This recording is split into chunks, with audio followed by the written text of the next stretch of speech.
इस साल 19 मई 2023 को शनि जयंती मनाई जाएगी और भगवान शनिदेव को कर्मफल दाता और न्याय का देवता माना जाता है। यही वजह रहती है कि जिन लोगों के बुरे कर्म होते हैं तो उन पर भगवान शनिदेव की कुपित दृष्टि होती है, और खास करके जिन लोगों पर कुपित दृष्टि होती है तो उन लोगों के जीवन में धन से जुड़ी हुई सारी समस्याएं उनके जीवन में उन्हें परेशान करती हैं। सूर्यपुत्र व्यक्ति को उसके कर्म के आधार पर ही फल देते हैं, बल्कि यूं भी कहा जाता है कि जब शनिदेव भक्तों से प्रसन्न हो जाते हैं तो उनका जीवन इतनी खुशियों से भर देते हैं कि उनके जीवन में किसी भी प्रकार की कोई भी कमी को नहीं छोड़ते हैं, बल्कि जितने भी सांसारिक सुख होते हैं, जितने भी ऐशो आराम वाली चीज़ें होती हैं, गाड़ी, मकान, नौकरी में पदोन्नति, ये जितनी भी चीज़ें होती हैं उन सभी के मालिक और सभी के भगवान शनिदेव को ही कहा जाता है। इसीलिए उन्हें न्याय का देवता भी कहा जाता है, और जिस पर वह प्रसन्न हो जाए उसके तो बिल्कुल वारे न्यारे ही हो जाते हैं। अगर कुछ व्यक्ति कुछ गलत कार्य को करता है तो शनिदेव उसे दंड भी जरूर देते हैं। शनि जयंती के दिन विधि विधान के साथ शनिदेव की पूजा करने से सारी मनोकामनाएं तुरंत पूरी होती हैं, क्योंकि भगवान शनिदेव का यह दिन होता है। तो आज के इस वीडियो में हम भगवान शनिदेव के ही कुछ ऐसे उपायों को आपको बताएंगे, जैसे कि शनि की कुपित दृष्टि से जो चीज़ें खराब हो जाती हैं तो उन चीज़ों को सही कैसे किया जाता है। शनिदेव जो होते हैं, शनि जयंती का जो दिन होता है, यह मंत्र साधनाओं के लिए काफ़ी ज़्यादा विशेष होता है। तो इसीलिए दोस्तों, अगर आप कोई भी मंत्र साधना करते हैं तो शनि जयंती पर, या करना चाहते हैं तो शनि जयंती पर अवश्य ही शुरू कर लें, क्योंकि इसके अनेकों लाभ मिलते हैं। इस वीडियो में सारी जानकारी हम आपको देने वाले हैं। सबसे पहले वीडियो को लाइक करके कमेंट बॉक्स में जय शनिदेव अवश्य ही लिख दें, जिससे भगवान शनिदेव की कृपा आप पर हमेशा बनी रहे। क्योंकि जिस व्यक्ति पर शनिदेव की कृपा हो जाए तो उस व्यक्ति के जीवन में कष्ट बिल्कुल भी नहीं आते हैं। जैसे कि बहुत सारे लोगों के जीवन में इस प्रकार के कष्ट होते हैं कि उन्हें मानसिक कष्ट भी होते हैं, शारीरिक कष्ट भी होते हैं, उनके शरीर में कहीं ना कहीं पीड़ा होती ही रहती है। तो ये जितनी भी चीज़ें होती हैं शनिदेव के ही कारण होती हैं। तो कौन कौन सी चीज़ें आपको करनी है, कौन कौन से मंत्रों का जाप कल के दिन करना है, और कौन कौन सी विशेष चीज़ों का ध्यान रखना है, ये आप अवश्य ही जान लें। तो दोस्तों, सबसे पहली चीज़ है, अगर आपको शरीर में दर्द होता है, आँखों की समस्या बहुत ज़्यादा होती है, कुछ ना कुछ चीज़ें आप बहुत ज़्यादा सोचते रहते हैं, किसी समस्या से बहुत ज़्यादा परेशान हैं और काफ़ी लंबे समय से परेशान है, क्योंकि बहुत सारे लोगों के जीवन में ऐसी समस्याएं होती हैं कि काफ़ी लंबे समय तक बनी रहती हैं, जिसके कारण उन्हें मानसिक, शारीरिक और बाहर से तो कष्ट होता ही है। तो इन समस्याओं से बचने के लिए आपको केवल इतना करना है कि शनि जयंती के दिन एक काले कपड़े में थोड़ी सी काली उड़द के दाने बांधकर आपको शनिदेव के किसी भी मंदिर के कोने में जाकर रख देना है। अगर आपके घर के आसपास शनिदेव का मंदिर नहीं है तो आप केवल एक कार्य को कर सकते हैं कि शिवलिंग पर काली उड़द की दाल आप चढ़ा सकते हैं, क्योंकि भगवान शनिदेव शिव जी के परम भक्त हैं, और शिवलिंग पर काली उड़द की दाल शनि जयंती पर चढ़ा दी जाए तो यह शनिदेव भी इससे प्रसन्न हो जाते हैं, और तुरंत हर प्रकार की शारीरिक पीड़ा, मानसिक पीड़ा और बाहर से जो पीड़ा चल रही होती हैं उनमें शनिदेव भगवान मदद करने लग जाते हैं। आपको ये भी बता दें कि अगर आप उपाय ना कर पाएँ तो अपने घर में ही बैठे बैठे 21 बार ओम श्रीम ह्रीम शम शनैश्चराय नमः मंत्र का जाप अवश्य ही कर लें। गूगल या लोबान की धूनी जलाकर मंत्र का जाप करना सर्वश्रेष्ठ बताया गया है, क्योंकि इससे तुरंत असर प्रभावित होने लग जाता है। एक बार फिर से इस मंत्र को आप ध्यान से सुन लें, ओम ह्रीम श्रीम शम शनैश्चराय नमः। ये बड़ा ही आसान सा, बहुत ही अच्छा मंत्र है। इसका सीधा प्रभाव हृदय चक्र पर, अनाहत चक्र पर यानी के, और मणिपुर चक्र पर काफ़ी ज़्यादा पड़ता है, जिसकी वजह से शारीरिक पीड़ा कम हो जाती हैं, और जो जीवन में परेशानी चल रही होती हैं वो भी समाप्त होती हैं।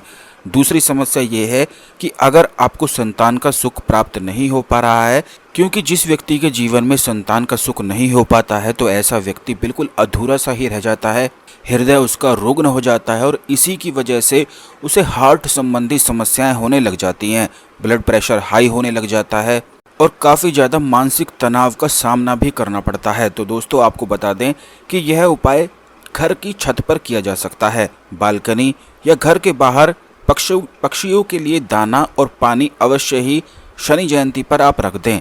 यहाँ एक बात ध्यान आपको ये रखना है कि आपको बिल्कुल निर्जल रहकर ये पक्षियों के लिए दाना रखना है, यानी कि खुद भी बिल्कुल निर्जल रहना है। सुबह उठते ही नहा धोकर सबसे पहला कार्य शनि जयंती पर यही आपको करना है।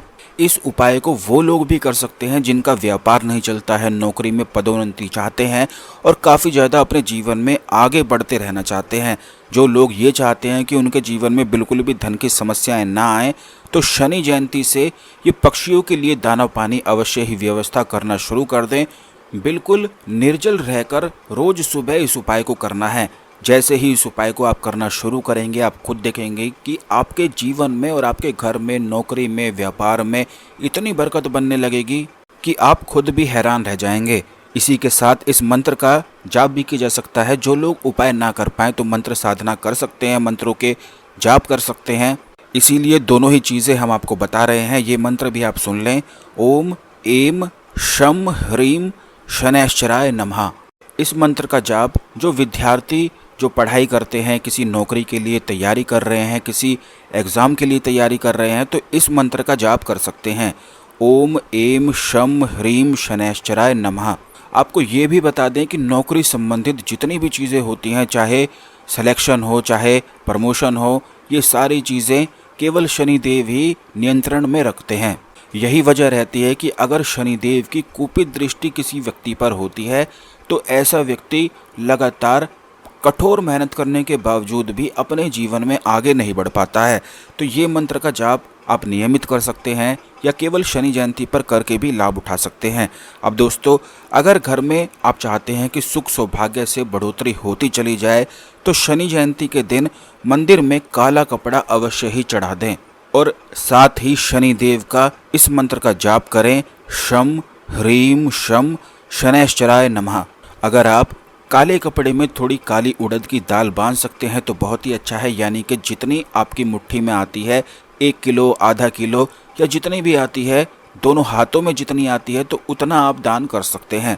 काली उड़द की दाल जो होती है शनिदेव से जुड़ी हुई होती है। यही वजह है कि जिन लोगों के जीवन में शनिदेव कुपित हो जाते हैं, कुपित दृष्टि हो जाती है, तो उन लोगों को काली उड़द की दाल का नियमित सेवन भी करते रहना चाहिए। और अगर आप इन चीज़ों को करेंगे तो शारीरिक पीड़ा, मानसिक पीड़ा और बाहर की जो पीड़ा चल रही हैं वो निश्चित ही समाप्त होती हैं। इसी के साथ अगर आपके ऊपर बुरी नज़र बहुत ज़्यादा लगती है, कोई काले जादू, तंत्र मंत्र, क्रियाएं आदि आप पर बहुत ज़्यादा कर देता है, क्योंकि जिन लोगों का शनिदेव, शनि ग्रह कमज़ोर होता है, तो ऐसे लोगों के जीवन में ये समस्याएं भी बहुत ज़्यादा देखने को मिलती हैं। तो आपको केवल करना इतना है कि शनि जयंती यानी कि कल के दिन आपको अपनी हाथ की लंबाई, यानी कि जो आपका सीधा हाथ है उसकी लंबाई के अनुसार 19 गुना लंबा एक काला धागा लेना है। सबसे पहले आप ये कर लें कि एक बार अपने हाथ के नाप का काला धागा नाप लें और फिर उसे 19 बार लपेट दें, यानी कि 19 गुना वह होना चाहिए। और इसको फिर आपको अपने सीधे हाथ में बांध लेना है। ऐसा करने से तंत्र मंत्र, काला जादू या जितनी भी बुरी नज़र की समस्याएं होती हैं वह तुरंत उतरती हैं और सुरक्षा कवच एक प्रकार का बन जाता है। शनि जयंती के दिन बहुत सारे उपाय किए जाते हैं, इस वीडियो में हमने आपको बताए भी हैं। अब आप ये जानें कि जब आप काला धागा बांधेंगे तो उस समय आपको मंत्र का जाप करना है। ये मंत्र आप नोट कर लें। जैसे कि जब आप काला धागा अपने लिए तैयार करेंगे, 19 गुना उसे लंबा करेंगे, अपने हाथ से नापेंगे, तो उस समय आपको इस मंत्र का जाप करते रहना है। ओम श्राम श्रीम श्रूम शनैश्चराय नमः। बस इतना ही आपको इस मंत्र का जाप करना है। शनि जयंती कल के ही दिन इस प्रकार काला धागा अवश्य ही सुरक्षा कवच के रूप में आप अपने घर के दरवाजे पर बांध सकते हैं, खुद पर बांध सकते हैं, अपनी तिजोरी पर बांध सकते हैं, क्योंकि तिजोरी जो होती है वहाँ पर धन आदि वगैरह, जरूरी कागजात आदि वगैरह रखे जाते हैं, जिससे भगवान शनिदेव की कृपा और हमेशा बरकत वहाँ पर बनी रहे। तो ये जो उपाय हैं खास दिनों पर विशेष किया करें। काफ़ी लोग तो ऐसे होते हैं कि एक ही बार उपाय कर लेते हैं और जिनका प्रभाव कम हो जाता है तो उनका असर भी नहीं हो पाता है। लेकिन जो ऐसे खास विशेष वाले दिन आते हैं उन दिनों पर जो उपाय हम आपको बताते हैं उन्हें निश्चित ही किया करें। इसी के साथ अगर 108 मनकों की रुद्राक्ष माला शनि जयंती पर शनिदेव के मंदिर में किसी भी साधु को, किसी भी अगर आपको रास्ते में भी कोई साधु मिलता है, दिख जाता है या कहीं मंदिर में दिख जाता है तो उसे रुद्राक्ष की माला आप अवश्य ही दान करें। आप ये बात ध्यान रखें कि 11 की संख्या में, 21 की संख्या में, 1 भी आप दान कर सकते हैं, 5 की संख्या में। ये बात ध्यान रखें कि जितनी ज़्यादा माला आप दान करेंगे उतनी ज़्यादा बरकत आपके जीवन में आती है। क्योंकि किसी साधु को अगर आप शनि जयंती पर रुद्राक्ष की माला दान करते हैं तो वो या तो उसे पहनेगा या फिर मंत्र का जाप करेगा, और आपकी दान दी हुई यह माला है तो इससे आपको अति गुना और बहुत ही ज़्यादा शीघ्र लाभ प्राप्त होता है, यानी कि 100 गुना लाभ बढ़ता ही चला जाता है। तो दोस्तों, शनिदेव की कृपा आप पर हमेशा बनी रहे, इसी मंगल कामना के साथ मिलते हैं अगले वीडियो में। वीडियो को लाइक और शेयर भी अवश्य ही कर दीजिएगा। चैनल को अवश्य सब्सक्राइब करके रखें जिससे इसी प्रकार के वीडियो आपको हमेशा ही मिलते रहा करें। तो मिलते हैं अगले वीडियो में। ओम नमः शिवाय। हर हर महादेव।